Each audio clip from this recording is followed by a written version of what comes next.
Hey, how's everybody doing? Welcome back to another episode of Stronger Together. We are once again in Shed Studios in Tacoma, downtown Tacoma. The studio space has been provided to us by Wyatt, a good friend of the program, and we're so blessed to have use of this space. Wyatt, we appreciate you. Today in studio, we have a lot of special guests with us, and they are from Paws For Purple Hearts. I will allow them all to introduce themselves. So whoever wants to go first.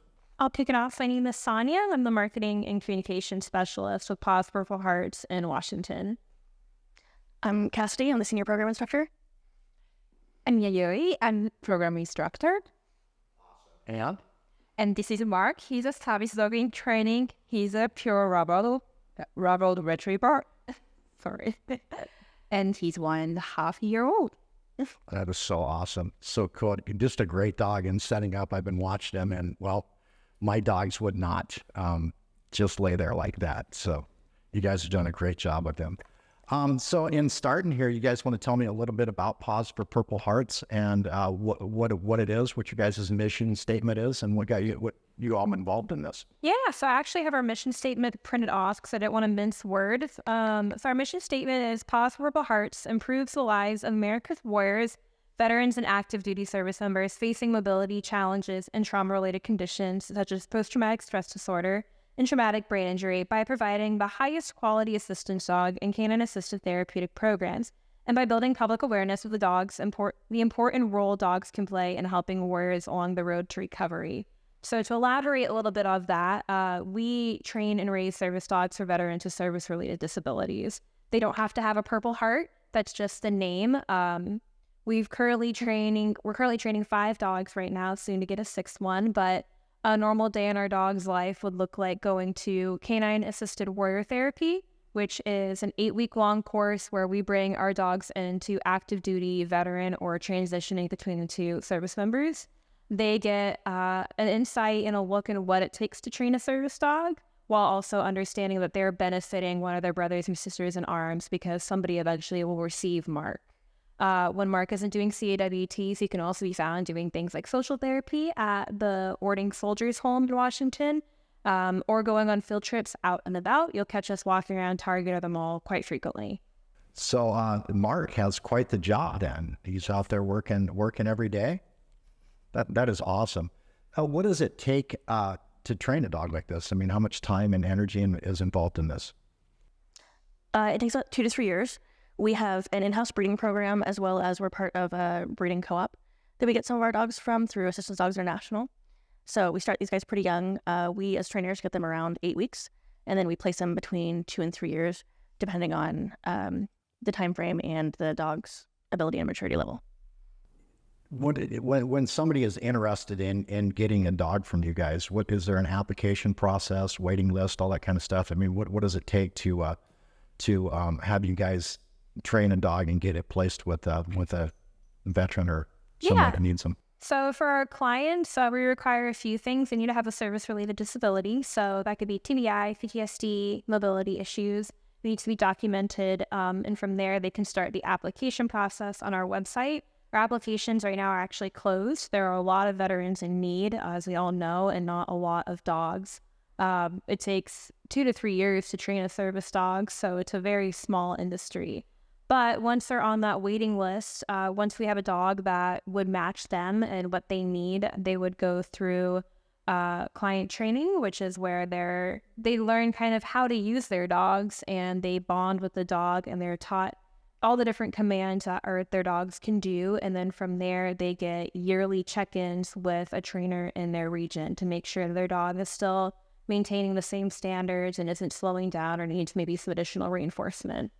You said when you match the dog and the veteran, what's that process entail? I'll defer to you for that one.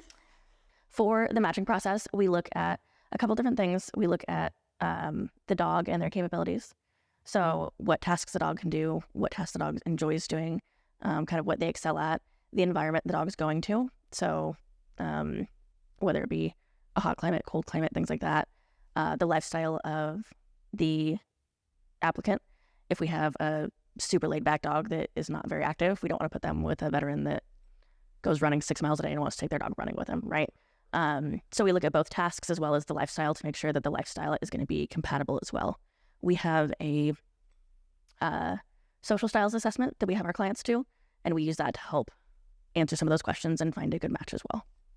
And so in all this, once you match the client with the dog, are they involved in the training process? Or are they coming in and bonding with the dog through the process? Or not while the dog is being trained. That's what that 2-week client training is for.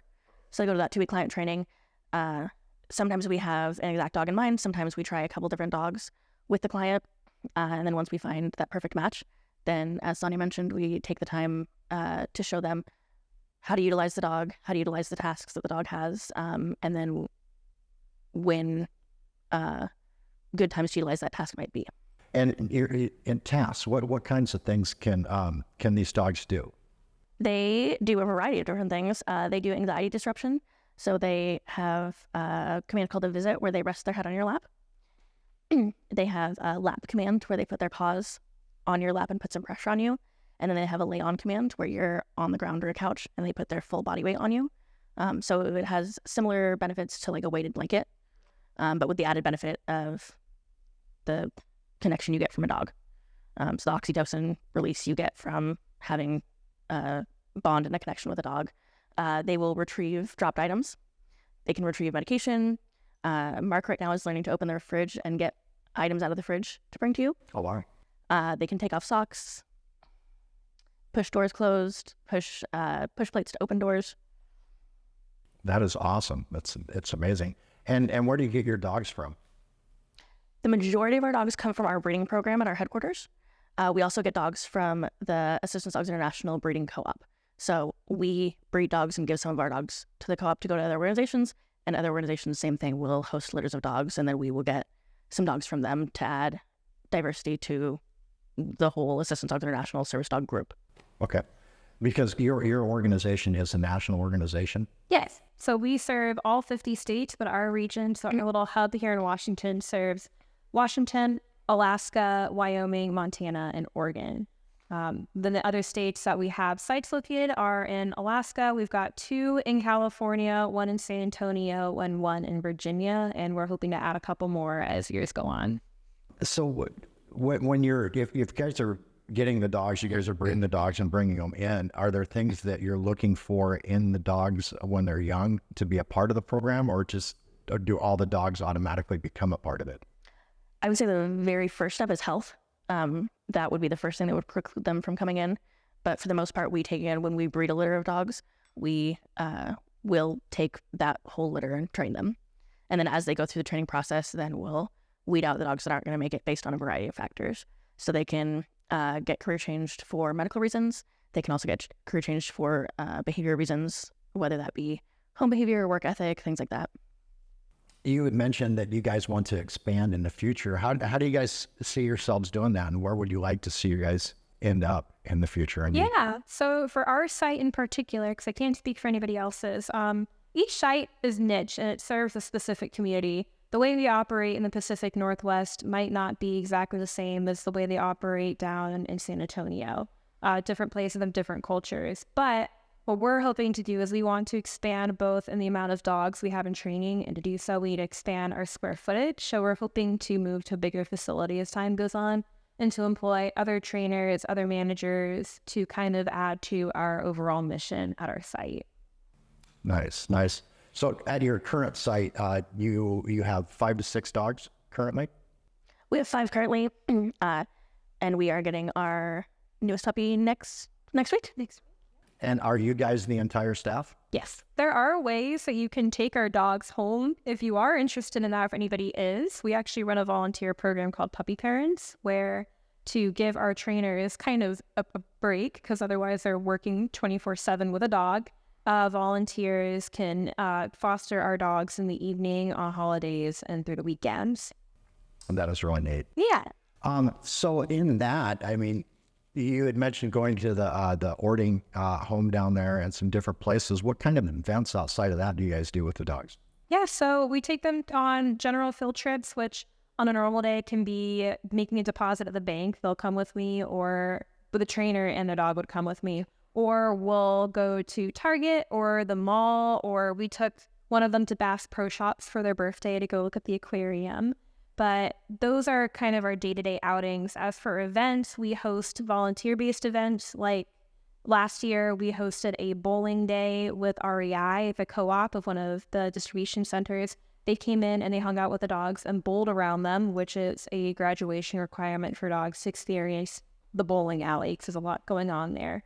Other events you can find us at is like the Lakewood Summerfest. We usually build a table at the Veterans Village there. We host open houses. We're actually hosting one this February for our 1-year anniversary of our site opening in Washington. Outside of that, you can also catch us doing just normal day-to-day things, going to the movies, hanging out. We try to get out of the office at least once a week to expose the dogs to other things. Awesome. And so when the dogs are out there, they're free to interact with anyone that just wants to come up and say hi? For interactions, one of the things we do is try to educate the public and let them know if you see a service dog, if you want to pet them, ask the handler, first of all. A big issue we have is people that come and try to touch the dogs without talking to the handler. And when that's us and it's our job and we get paid to deal with that, that's one thing. But if the dog is a person's medical equipment they're utilizing every day, that gets old really quick.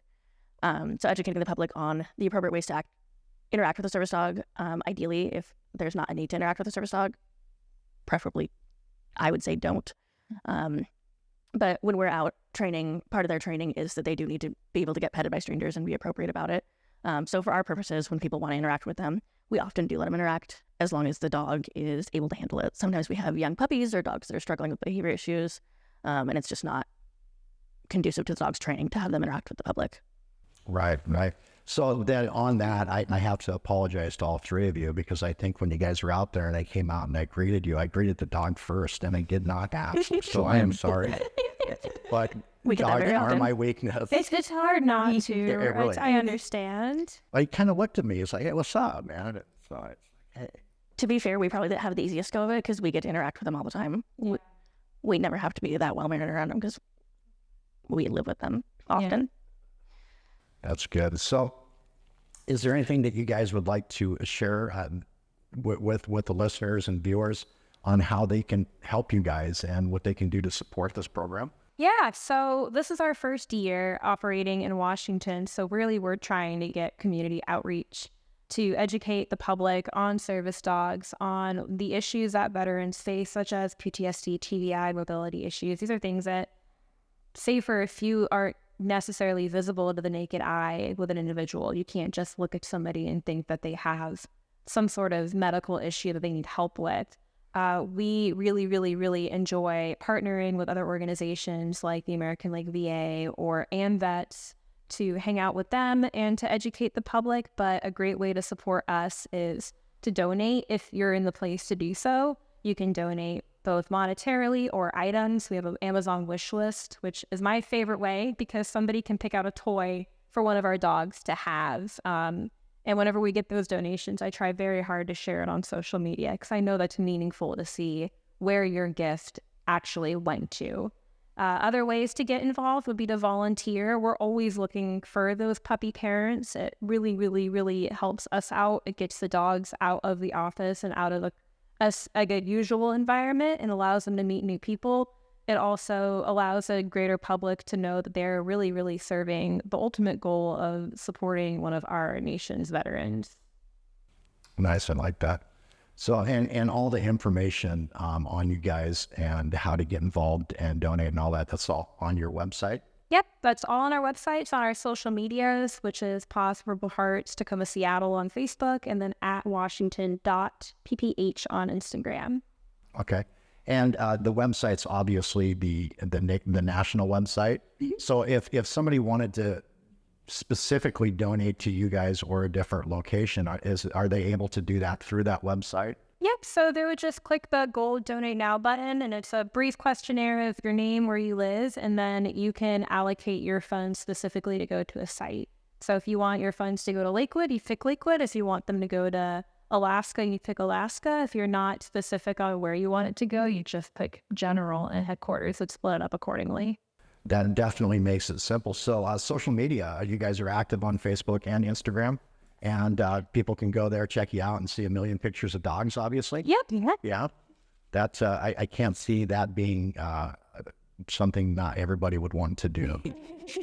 I know that when we first talked and you told me what the social media links were, I went in there and I stalked your page. Just dog. Ooh, look at that dog. Look at that dog. It's a rabbit hole, and it's fun to see when we get puppies to really go far back and watch them get bigger and bigger and bigger, and then they don't even look the same anymore. Is there anything else? I mean, we can go on and talk about anything that you guys would like to talk about to share your program, your organization, or any upcoming events. Yeah. If you'd like to. Okay, yeah, absolutely. So at the end of February, we're hosting our 1-year celebration, which is an open house. It's February 27th from 11 to 2 p.m. It's kind of a drive-through revolving door scheme. You don't have to be there all day. You can pop in, say hi, and pop right back out. But usually how that goes is you'll come in, you'll meet me. I'll talk a little bit about what we do if you happen to not know us.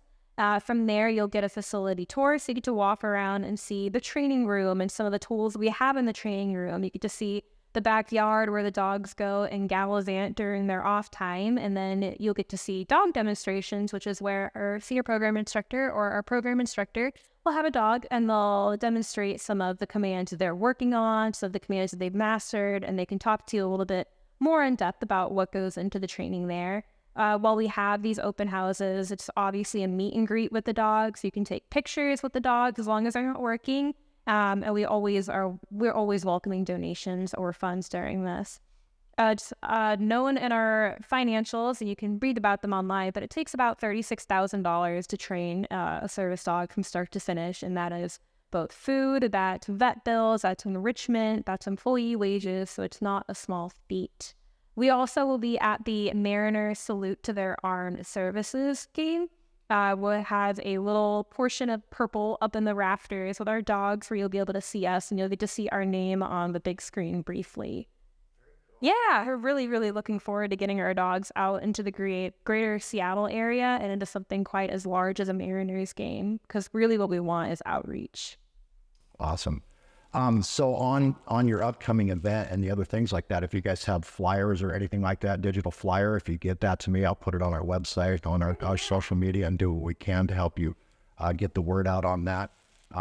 Being local and real close to you guys in Lakewood, there's several people I know that may be interested in helping you guys out, and I'll definitely share the information with them as well. Absolutely. Thank you. Absolutely. Yeah, this is great.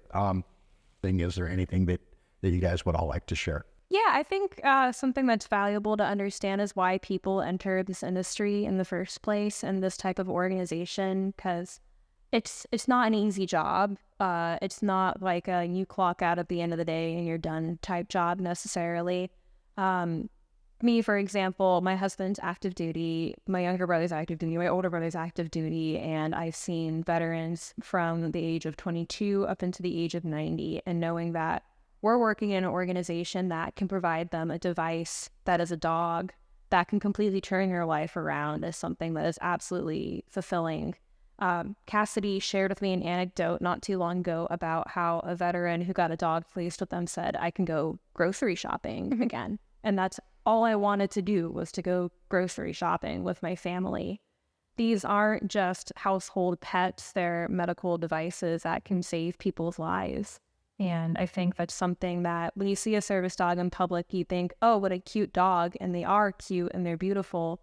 They're also life-changing for the people who handle them. And by changing that person's life, you change the life of their family. And by changing the life of their family, you change the life of their friends. And by changing the life of the friends, you change the whole outlook of the community surrounding them.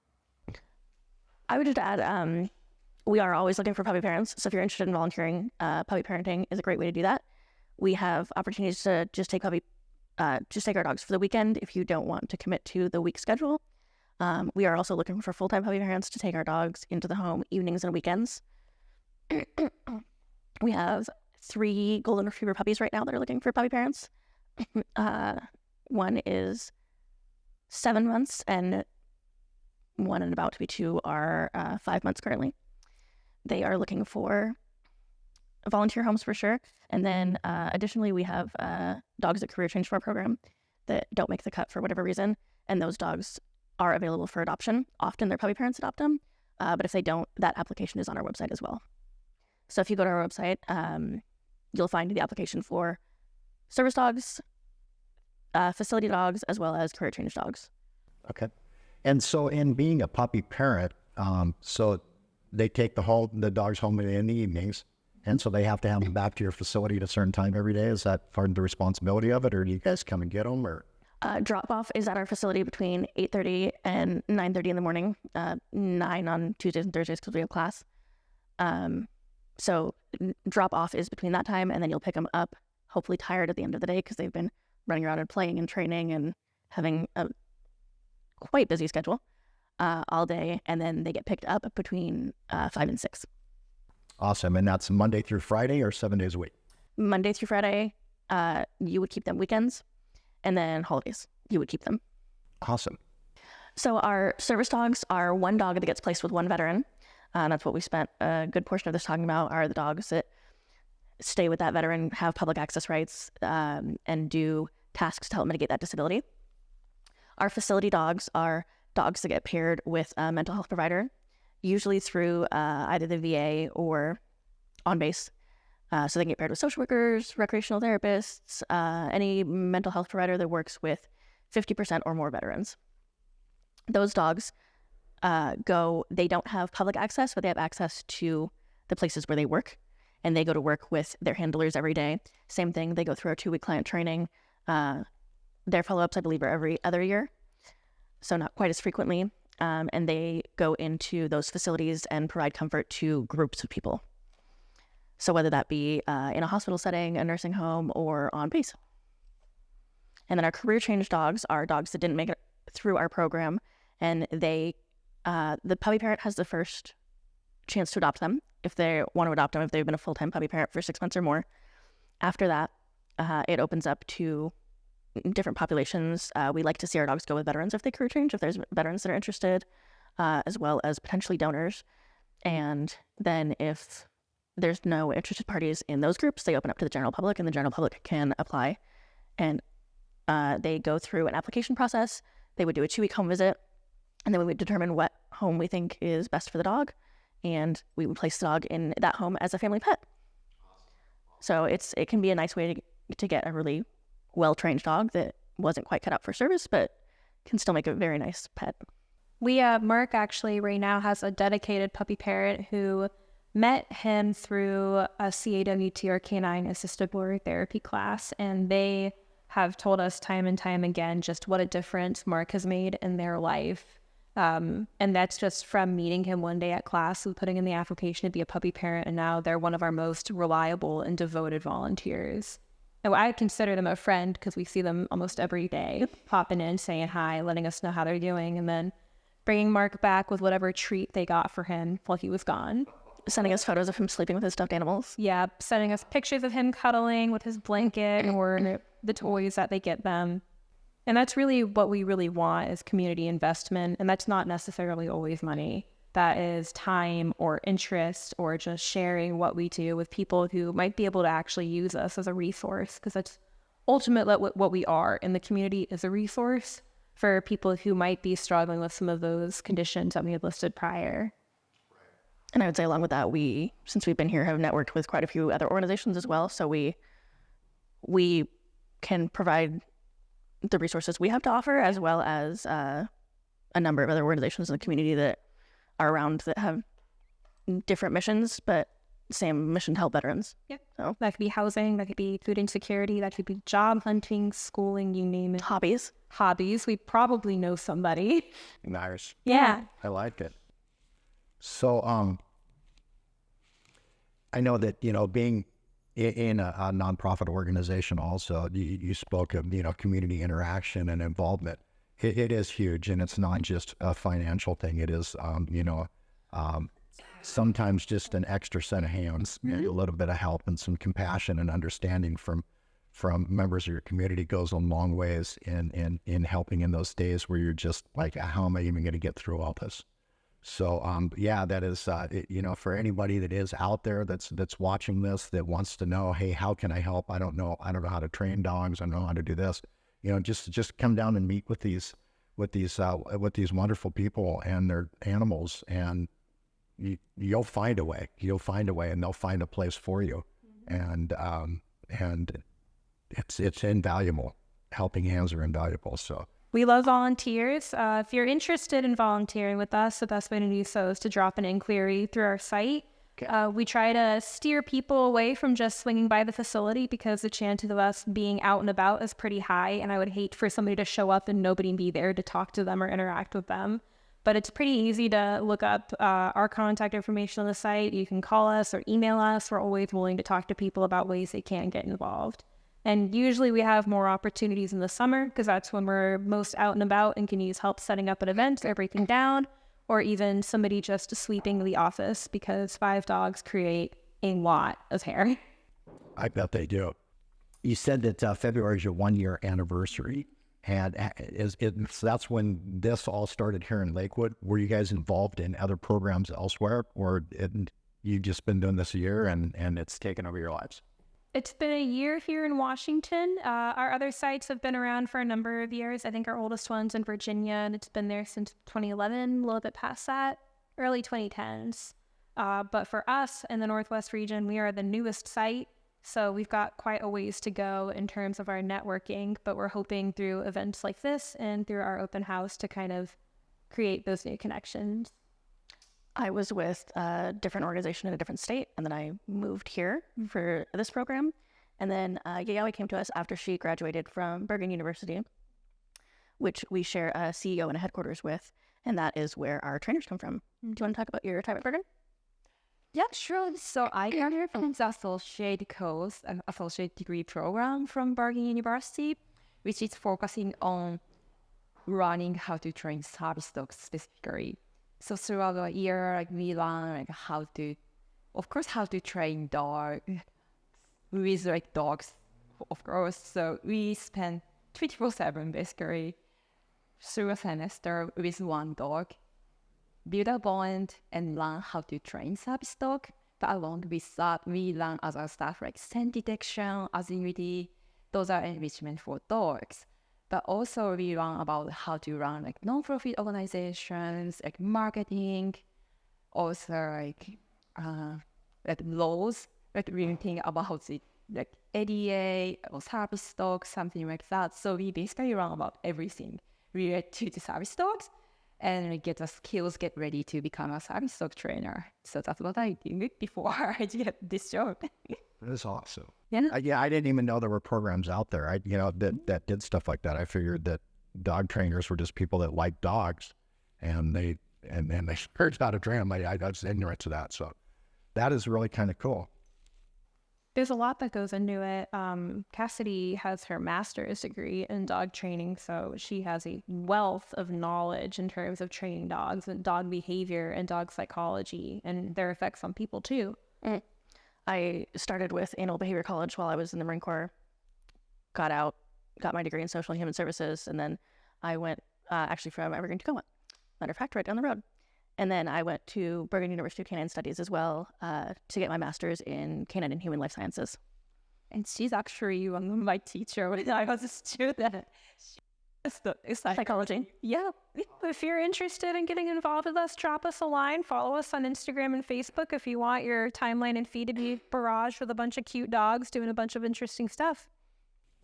Can you throw those URLs out there one more time? Yeah, so on Facebook, it's Paws For Purple Hearts, Seattle, Tacoma. On Instagram, it's Washington.PPH. And if you're interested in chatting with us too, you're more than welcome to drop us a line through those accounts. That's how you got in contact with me, with this through our Facebook page. That's a great way to get directly in contact with us if you have any questions or inquiries or any interest. The only other thing I would add is we absolutely do love to get donations.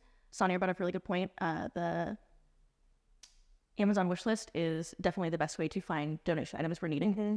Sometimes we get donations that are things that are not things we use. I would say dog food is the biggest one. We give dogs one very specific kind of food. They create a proplant chicken and rice. And if we get donations of different kinds of food, we it's just not a food we feed our dogs, so we end up having to donate those somewhere else. Yeah. Okay, that's good information. So yeah, if you guys want to support them, check them out. Go to their website. It sounds like the best way to get a hold of the local branches is through Facebook and Instagram. And check out what they're doing. If it's something that pulls you, get a hold of them. Get involved in some of their events. And if nothing else, throw them a donation. Help out. This is a great cause. I know that I personally know people that have service dogs, and they're very important to them, and they help them get through every aspect of their lives, much like you said, just going to the store. So it is very important, and it's something that obviously $36,000 a dog needs funding. So if you guys want to get involved, if you guys just want to donate, get a hold of them and help out. They would love your support. We're going to sign off for now. Again, my name is Ray. This is Stronger Together. It is a product of Project Roll Call. You can find us at projectrollcall.org. You can find us also on Facebook and Instagram. And if you're an organization that would like to get involved in anything that we do, please reach out. We'd love to network with you. We'd love to involve you in the program, put you on our website, do whatever we can to help promote you and your organization. But most importantly, we're here for everyone, our veterans, our active duty, our Gold Star families, and our community members. So when you're out there and you're watching these, if you're looking for something, we can help you find something. If not, just support us by liking and following. And remember, until next time, you guys all matter. We'll see you again soon. Out.